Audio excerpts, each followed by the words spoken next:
Welcome out to the show, Night Guys Studio 321. This is your host, Eddie B. So the Second Amendment, guys, that's what we're going to talk about tonight. It's always on everybody's mind. The liberals hate it. They don't want you to be able to defend yourself. And I'm going to show you tonight the reasons why. This is a perfect example. This video is going to show you why the Second Amendment is so important for people to be able to carry arms to defend themselves in public. So just watch my video and keep an eye on what's happening. All right, ready? Let's go. Remains at 9. Holly joins me tonight in a TV exclusive from an undisclosed location. Holly, first of all, thank you so much for coming in to tell your story tonight. Now, what started out for you, I understand, as a night celebrating your friend's birthday turned into this horrific beatdown. I want to show everyone a picture of you from that night. This was taken after you finally got away from your attackers. I had not seen that picture until just now. So my first question, Holly, is how are you doing tonight? You know what, Laura? I am feeling hopeful. So, you know, even though I'm in excruciating pain, I'm feeling hopeful for the future because I think some good is going to come out of this. I think a lot of people have outpoured their cries and their need for help and justice system that has been failing them and running rampant through the country. So I think now, you know, we're gonna start getting some answers, not just for me, but for everyone else who also has been in a situation like this or a loved one. And yeah, I think that we're gonna be coming together as a nation, and we're gonna rise up together and get some answers from the justice system of, you know, why in every city a lot of crime has just been running rampant like this. Holly, take us back to that night. You know, what time it was. You were out and you're enjoying yourself. And what happened when you went outside to leave where you were? Just give us some background on that. So we were just leaving, waiting for our Uber. You know, when we were leaving the club, nothing inside. There was no hate or anything bad that had happened. So when we came outside, you know, it was pretty shocking when we were being surrounded and, you know, the people that I was with at the birthday party were being attacked. And, you know, somebody being beat to an inch of their life in front of me, I felt the need to step in and try and help. Well, was there anything said? There was no words exchanged between you, your friends, and the individuals, many of them, well, some of them already charged. No words exchanged? Not really, no. I mean, when we came outside, there were some racist comments. I guess some of the people that we were with were from the country of Russia, and there were a bunch of Russian comments and some people saying that they wanted to beat up the Russians. So I don't even know how they knew where they were from. And then there were some comments about, you know, white people shouldn't be out here, or we're going to go night-night, you white bleep words. And so, you know, definitely it was a little scary. And then when they started circling, yeah, there were, it was just an attack that should have never happened. And there were a lot of people in the attack. Now that some of the people have been arrested, they have rap sheets that go on for days. And especially the man who punched me in the face, he had just got out of jail a few months before and had felonies on him. And I don't understand why he was running the streets, and a lot of other people should have never even been out of jail to even do this to me or the others. No. Okay, so I'm going to pause it right there for a second, guys, and I want you to think about this, right? So you set the stage for this whole situation. The girl and her friends were at a nightclub. They leave the club. There's a bunch of, you know, kind of a crowd mingling outside. Some ruckus is starting. People are kind of hyper still. You know, they start to make comments about the Russian people in the club. Then it turns into, you know, oh, we're going to get the white people, blah, blah, blah, blah. Now, I didn't do this video for for the racial part of this stuff. Because honestly, when you're talking about Second Amendment, none of that matters, okay? What I'm talking about is being able to use a weapon to defend yourself, a firearm, okay? Now, the liberals hate it, right? They always believe that, we don't need guns, that the cops can handle everything, or social workers or whatever. But obviously, as you watch this video, I want you to keep that in mind, because you're going to ask yourself, where was the cops? She's going to talk about that a little bit. And what this really makes you realize is every situation is different. Sometimes you're going to have the correct response from the police. Some of them are on it quick. Sometimes they're not available. Some things happen. Sometimes they get there like they're right away. Maybe they were right around the corner. Maybe they were on the other side of town. So they couldn't get there. But the point is, you're going to realize that every situation is different, and sometimes you have to be able to defend yourself. So let's keep watching this, and I'll stop and comment some more. What was happening in that moment that you decided as a woman to jump into this situation? Well, everyone was standing around recording and egging it on and, cheering to them. And I kept waiting for the police to show up and waiting and terrified, and when I realized the police weren't going to come, I could hear someone, the man that I jumped in front of, literally crying to God, please God, somebody save me, somebody help me. It was the third time he had been knocked down and kicked in his face over and over. Somebody had told me 57 times. They had counted through all the videos. And I knew that if I didn't jump in, if he had fallen down one more time, he would not have made it out alive. Did you know him, Holly? I'm sorry to interrupt. Did you know him? No, I had just met him that night, just a few hours before he came to the birthday party, and that's how I met him. So you decided to jump in someone you just had met. I mean, most people, frankly, wouldn't do that. And over how long of a period of time did this transpire? Was this seconds, minutes? No, I want to say at least a solid 15, 20 minutes this was going on. I mean, the videos that you see are little short blurps, but this was going on for so long, it was ridiculous. And it was. Okay, so I got to pause it right there. Listen to what she just said. This was going on for 15 to 20 minutes. Now, I don't know how many of you have ever been involved in a situation like this, but I have. A lot of people that know me personally know I've worked in the bar business, nightclub, strip club business for about 30 years, okay? I've done security that entire time, I've management, all types of stuff. Believe it or not, situations like that do happen. I'd say over the 30 years, I've probably been involved in at least 15 to 20 situations just like what you're seeing here. Obviously my position was as security trying to stop all this. Now, luckily in a situation where I was in, I always had, multiple security guys. Usually in a nightclub situation, you normally have between 5 and 10 security guys. These are big guys that know how to handle situations normally.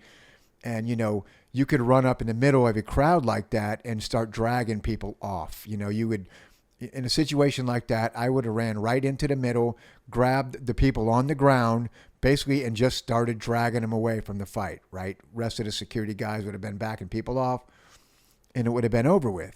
However, there was nobody out there. There was no security guys from the club. There was no cops.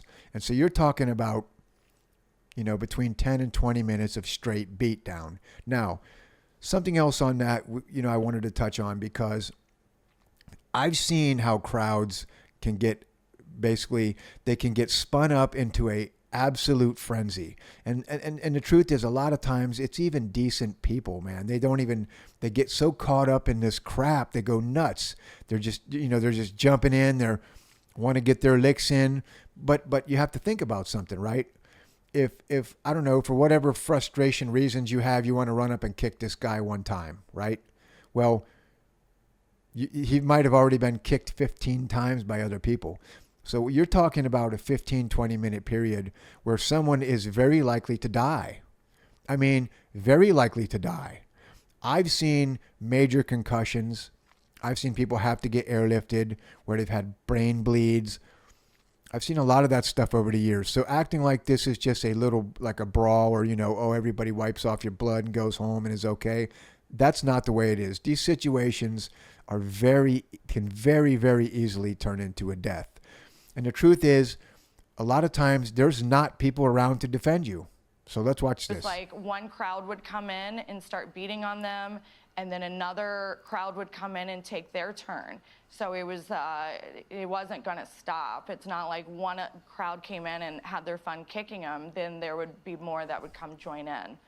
And so I've disgusted at the people who were recording and they didn't call 911. The one person who did call 911 was a victim. One of the guys who had got curb stomped, and then he was able to sneak away and call 911. And that baffles me, and I think that it should be illegal for people to sit there and record violent crimes without at least being, a good Samaritan act or something of calling and then, go and record. Now, Holly, I want to play a message from the police chief to her department about what happened that night. Watch this. You made this weekend, outside of this one incident, an amazing success for this city. It is because of your hard work that we are able to have such large-scale events here in Cincinnati. She called this an incident. Okay, hold on now. Why did that police chief just do that? Why did she just do that? I can tell you why. That is basically deflection. What she's saying is she's trying to cover up for the fact that for, between 10 and 20 minutes, there was no cops on the scene and this lady and this other guy were getting beaten almost to death. So the police chief is basically saying, oh, it was a great weekend. Let's just forget about the one little incident that happened because, everything else was great. And that, that in a certain way, yeah, maybe it was one incident. Maybe you think everything else was great, but that's unprofessional, man. That's so unprofessional. Like if you're the boss, which she is, she's the boss of that, police force. You know what? You say, look, it took too long to respond. We'll do better next time. I'll make sure things are getting done correctly. And then you move on. But that made her look like a clown. You know what I mean? And that's just intolerable. That shouldn't be put up with. And there were a lot of activities going on, big events in Cincinnati and the surrounding area that weekend for sure. But did it feel like an incident to you and the other victims? It definitely didn't seem like an incident. It seemed like a beatdown attack. I look at it as attempted murder. I mean, there's no other way to describe it. So I think an incident is, it's insulting, to be honest. And I have yet to receive a phone call from her or the mayor just apologizing for what happened and for letting these thugs and criminals run the streets when they should have been in jail to begin with. The city. Okay, guys, so I think you've seen enough of that video. Listen, here's the situation, okay? We have to understand the world that we live in nowadays, okay? It's very high stress. There's a lot of people around, people piled on top of each other. There's a lot of mental health issues going on out there. Some people can't handle it. Some people get out and they go crazy in public, right? A lot of times there's no rhyme or reason for this stuff. We can't predict it. Sometimes we can't prevent it. The only thing we can do is react to it, okay? Now, going back to the Second Amendment, right? The right to bear arms and to protect ourselves from attackers like this, because that's what it really comes down to. It's really not the Second Amendment. It's the right to use deadly force and weapons against people to protect yourself. That's really what the liberals have a problem with, okay? Because again, they believe in this, policed society to the point where, you don't ever need to defend yourself. You just call the law.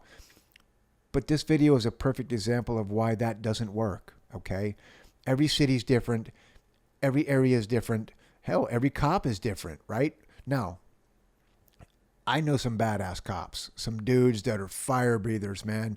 You know, they're just looking for this action. They want to run up in there, you know, save the person, you know, arrest a bunch of people, get the criminals, no problem. But I also know some lazy cops who would rather just not deal with it. You know, they'll show up late, kind of hoping the crowd disperses, don't really want to help anybody, you know. So again, there's just like everybody else, there's all kinds of people out there, right? So what I'm saying is you have to take it upon yourself to protect yourself. Now, we all hope that you don't have to do anything like that. You know, I carry a weapon most of the time when I leave the house. Okay. You know, my rules for me are if my kids are with me, I have a weapon because I can't afford to lose that battle. Sometimes if I'm by myself, I don't care. You know what I mean? You beat me up, something happens to me, I'm not really too worried about it, to be honest with you. But when my kids are with me, it's 100%. I have to win that battle if it happens. So, you know, and also if I go out at night, a lot of times I work at night. You know, I'm in the bar business. I get off late at night. I always carry a weapon. If I'm out doing other jobs at night, because I'm a nighttime person, right? I try to stay armed at night because again, and I run into some strange people, man. I've had people approach me at night trying to get money, stuff like that. And, you know, it never really turned into anything bad. I'm not knocking them, but you never know. It could have turned into something bad. And I needed to be able to protect myself in those situations. Okay. This is a perfect lesson for that. It's a perfect reason why we need the Second Amendment. We need to be able to defend ourselves with deadly force if necessary against attackers, okay? Because the world is a very unpredictable place. You know, maybe the area you live in is great, but not the area that everybody lives in isn't great. You know what I'm saying? I know people that live in great neighborhoods, they don't even have to lock their doors. You know, I'm down here in Florida. I live in a small town. It's a pretty nice place. We don't have a ton of crime. Yeah, we do have crime, of course, you know, but we don't see a lot of it, right? But again, as you saw in that video, things can happen in an instant. She was just leaving there with her friends, hoping, you know, go home or whatever, catch Uber, had a good time. No, it turned into a nightmare. And like I said, I have seen that many times in the club and bar business. And it's just, but again, it's not just at night. It's anywhere. That can happen at Walmart. You could be anywhere and that happen. You know, and now there's a lot of people out there that say, oh, you do this, you do that. You can defend yourself without a weapon. You can't, okay? I am an expert in this stuff, okay? I've studied martial arts pretty much my whole life, okay? Been in a ton of situations where I've had to fight to get out of them, you know, way too many to list. And I can tell you right now, one thing you learn by being in those situations enough is you can't defend yourself as well as you think. If you're fighting multiple attackers, especially a crowd of 10 to 15 people, you can't win. I don't care if you're the Hulk. It doesn't matter, okay? You cannot win. You have one option, and that's to run. But then you run into the problem of what if you're trying to protect somebody else? You can't run. What if that was your wife? She gets knocked down. You're standing there with 10 attackers. What are you going to do? Yeah, you're going to fight, but you're going to lose, and then you can't help her. You see? Second Amendment is key. Okay? Now, I was involved in an incident years ago. Not quite as big as this one, but it was about 6 or 7 people on one. He was hanging in there okay for about 30 seconds, but then he got knocked down. I think he tripped over like a parking stop in a parking lot of this bar that I was working at. So they're curb stomping him. Now his buddy's out there. He knows he can't win because first of all, he's an older guy. He's about 50 years old. He can't beat these guys up. They're 25-year-olds. They're big guys. They're curb stomping his friend. What's he going to do? He runs over to the truck, comes back. He's got a pistol, fires 2 shots into the ground. As soon as he fires them shots, everybody scatters and it's over, right? Cops show up, you know, a couple minutes later because they get that call. When they get that shots fired call, trust me, they're coming fast now. It ain't going to be no lackadaisical stuff. So anyways, they show up. But anyways, they gave him a little bit of trouble for firing the gun into the ground. I found out later on it didn't go anywhere. The state it was like, they gave him like discharging a firearm within city limits, but then they dropped the charges later on, okay? But he saved his friend. He did. The guy could have died. They were stomping this guy, okay? So, again, folks, if we lived in a dream world and everything was perfect and there was cops on every corner and that would be great. We wouldn't need to be able to defend ourselves with weapons. But that's not the world we live in. And the problem with good people, we always give good people give everybody else the benefit of the doubt, okay? And that's the downfall, because bad people, they don't care. They're going to just take from you. They're going to do what they want to do. And unless you can physically stop them, then you're in big trouble. But anyways, guys, I hope you liked the video. Always support the Second Amendment. Super important. And this is a perfect example why. This is Eddie from Studio 321. I appreciate you guys. I'll talk to you soon. Have a good night.